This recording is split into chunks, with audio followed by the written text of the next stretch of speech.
Hello everybody, I am the Soviet Warlord.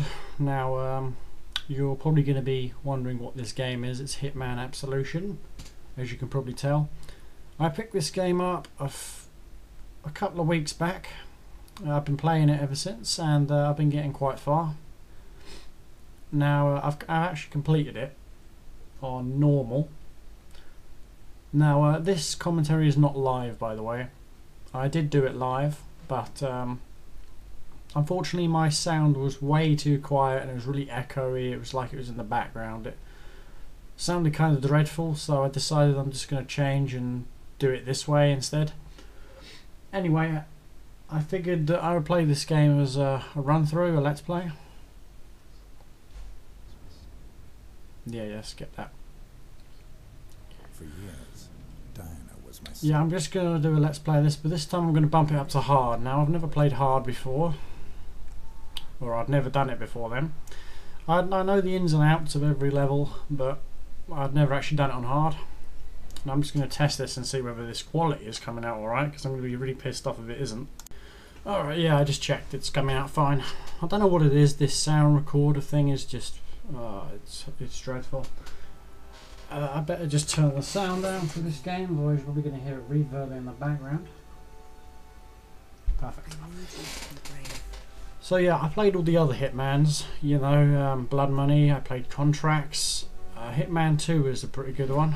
I preferred Blood Money though, mainly because of the notoriety system and all that sort of stuff. Anyway, the first level is kind of boring. It's just like, it's more or less a tutorial for the game, so there isn't really much to do. In the lower left corner, the blue bar indicates your health. Next to it is the radar. Use it to keep track of enemies, objectives, and exit points.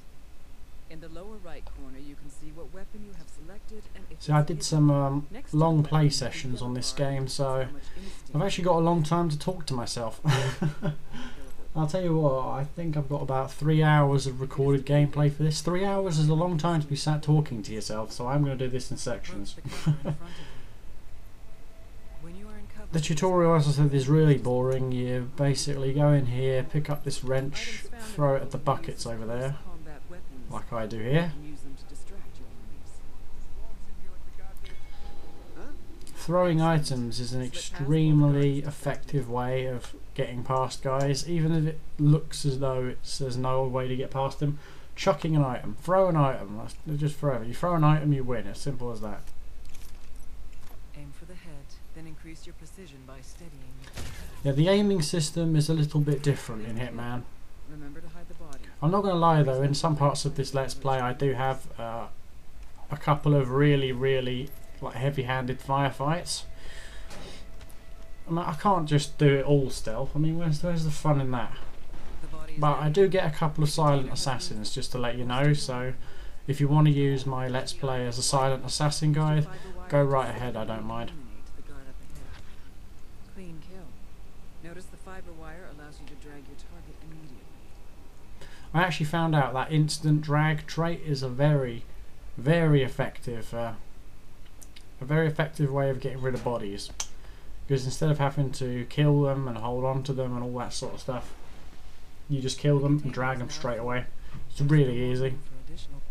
You have activated a checkpoint. If you die or if you choose to restart, you will start at this. Talking of restarts, I did restart a couple of times, if I'm perfectly honest with you. There were parts of the game, I think Hotel Terminus is one of them. But by the way, if you're looking for Beast Hitman gameplay, then this is not the place to be, because I'm not a beast at Hitman. I do things a little bit sloppily. I mean, in most cases I do it with a fairly good rating, but for the most part it's a bit sloppy, especially as I'm playing on a difficulty I've never played on before. So let me just explain a few things about the game. I mean, I assume you already know how it goes, but I'll tell you anyway. You play on easy mode. Basically, every single person you fight has ADHD and Down syndrome and cannot spot you, and they also can't aim. Their reactions are extremely poor and terrible. Normal, which is what I normally play on, guards are a little bit sharper. They actually know what they're doing and they know how to aim. And there's not very many of them. Hard mode here is a bit difficult. It's got slightly more guards. And the instinct mode, in easy, instinct will regenerate over time. Instinct is something I'm about to use here. See when my screen goes blue? And it leaves like fire trails where people are moving and stuff like that. That's what you use instinct for. Instinct for shooting, throwing. You'll learn all about it in this mission as I do it. But in easy mode it regenerates over time. It doesn't regenerate anything above that. You have to kill people silently and all that jazz. But in hard and above, your instinct will drain just for holding RB, even if you're not using any of the special abilities. It will drain just by using it, which is something to consider. Yeah, in hard mode everyone has pretty good reflexes actually. If you're closer than a few meters, enemies will spot you at the snap of your fingers, so it's a lot more difficult. Expert and Purist I'm not quite sure about. But as far as I understand, Purist is exactly the same as Expert, but Purist doesn't have an interface.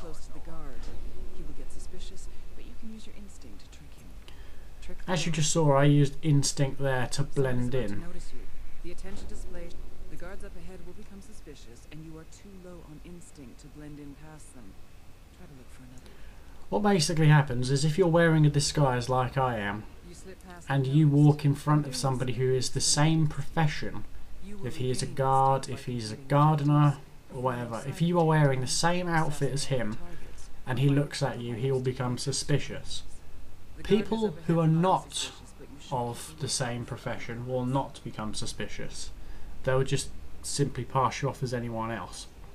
So it's actually advisable to pick a profession to disguise yourself as that there are not many of. I mean, every single level has hundreds of guards, but if there's a couple of civilians who are allowed where the guards are, it's generally advisable to use the civilian disguise, because you're less likely to be recognised and it's easier. Now here I kind of got a bit stuck. When I played the tutorial level on normal, I missed the fact that there was a valve on the right, and I also do the same mistake here. So I end up having to resort to guerrilla tactics, as you probably guess.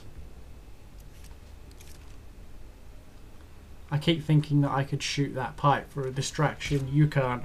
There is a valve on the right hand side. Excuse me, I'm yawning here. Don't worry, I'm not being bored by this. I just didn't get a great deal of sleep last night. Anyway, there is a valve that I was just looking at in the corner of the greenhouse, which you have to turn to distract the guards. So that's what happens if you come too close. They will start following you around and telling you to stop. And as the narrator just said, the best way to do it is draw him away from the area and then eliminate him. Do not run. Instead, fake surrender or calmly walk to a secluded area, then deal with your enemy. Accessing mansion and approaching target. Good. Infiltrate the mansion and terminate Diana Burnwood. Victoria, bring her in, unharmed. She is very dear to me and the agency. I really do like the interface in this game. Like when you walk up to a body, it will have all the buttons like hovering, like in a real-time interface. I'm really not sure how to explain it.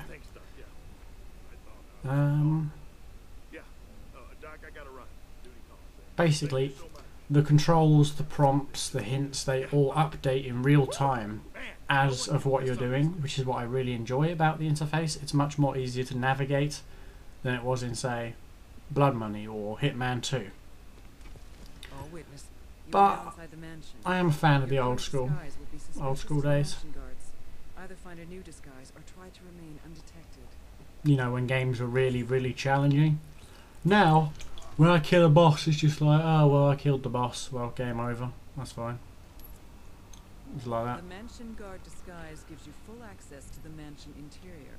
But in the old days when I killed a boss, it was like when I killed a boss I would jump up and down for hours because I'd killed a boss and I was so fucking happy. Completing games was so much more difficult back in the day. I did like that. I do like a challenging game, but games that are absolutely impossible I don't enjoy. I like games that tax me but are possible through enough experimentation or enough playing around, or I don't know, enough cheap tactics. Everybody knows about cheap tactics these days, trust me. Has anyone ever played Call of Duty? Yes, I'm sure most of us have. A lot of people who play Call of Duty do insist on using all the bitch moves. You know, play as the hardest hitting guns or weapons that are ridiculously easy to use. You know what I'm saying. Anyway, this section is coming towards an end, so I'll join you in the next part.